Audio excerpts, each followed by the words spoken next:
आप एक व्यक्ति का विरोध करते करते मैं कांग्रेस की मानसिकता को समझ ही नहीं पाया कि आप एक व्यक्ति का विरोध करते करते आप ये तक भूल गए कि आप देश का अपमान करने लग गए। क्या भारत को बेचना, इसकी कल्पना भी कोई कर सकता है? ये सोच भी कैसे आती है कांग्रेस नेताओं के जहन में? तो वहीं अंतरिक्ष के माध्यम से देश को कैसे सुरक्षित रखा जाए, इसकी भी चिंता उस प्रधानमंत्री ने की, और उनके लिए अब इस तरीके की भाषा का आप इस्तेमाल कर रहे हैं। आप हमारी सरकार को नीतियों पे घेरिए, आपको जितने सवाल हमारी सरकार से करने आप कीजिए। जिस तरीके की भाषा का आपने इस्तेमाल किया देश को बेचने का, ये सोच किसी भारतीय के जहन में नहीं आ सकती। आप एक व्यक्ति का विरोध करते करते मैं कांग्रेस की मानसिकता को समझ ही नहीं पाया कि आप एक व्यक्ति का विरोध करते करते आप ये तक भूल गए कि आप देश का अपमान करने लग गए।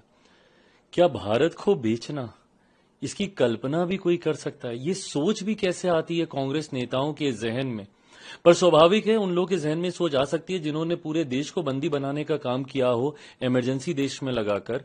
उन लोगों के जहन में जरूर ये सोच कभी ना कभी आई होगी कि क्या हम लोग अपने देश को भी बेच दें।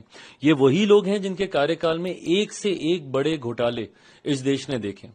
आज देश में एक ऐसा प्रधानमंत्री जिसने न सिर्फ देश में घोटालों पे, भ्रष्टाचार पे नियंत्रण लगाने का काम किया, एक ऐसा प्रधानमंत्री जिन्होंने अंतर्राष्ट्रीय स्तर पर हमारे देश का मान बढ़ाने का काम किया, एक ऐसे प्रधानमंत्री जिन्होंने एक गरीब परिवार से लेकर दुनिया में देश कैसे अपना नाम ऊंचा करे, अंतर्राष्ट्रीय स्तर पर कैसे भारत का सम्मान बढ़े, अंतरिक्ष के माध्यम से कैसे दुनिया में भारत की पहचान बने, हर स्तर पर उस व्यक्ति ने काम करने का काम किया।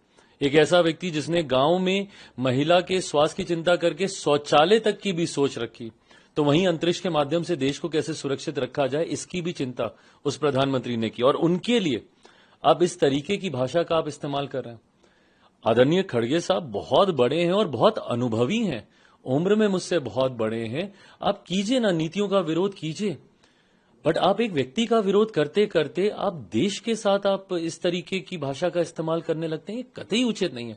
आप हमारी सरकार को नीतियों पे घेरिए, आपको जितने सवाल हमारी सरकार से करने आप कीजिए, आपके पास पूरा हक है, पूरा अधिकार है, पर इस तरीके की भाषा का इस्तेमाल करना हमारे देश के लिए ये कतई उचित नहीं है। मुझे नहीं लगता कि कोई भी भारतीय इस बात को कभी भी स्वीकार करेगा या आपका कभी भी सम्मान करेगा जिस तरीके की भाषा का आपने इस्तेमाल किया देश को बेचने का। ये सोच किसी भारतीय के जहन में नहीं आ सकती। अगर आदरणीय खड़गे साहब अगर ऐसी सोच को भी रख रहे हैं तो कहीं ना कहीं ये चिंता की बात है।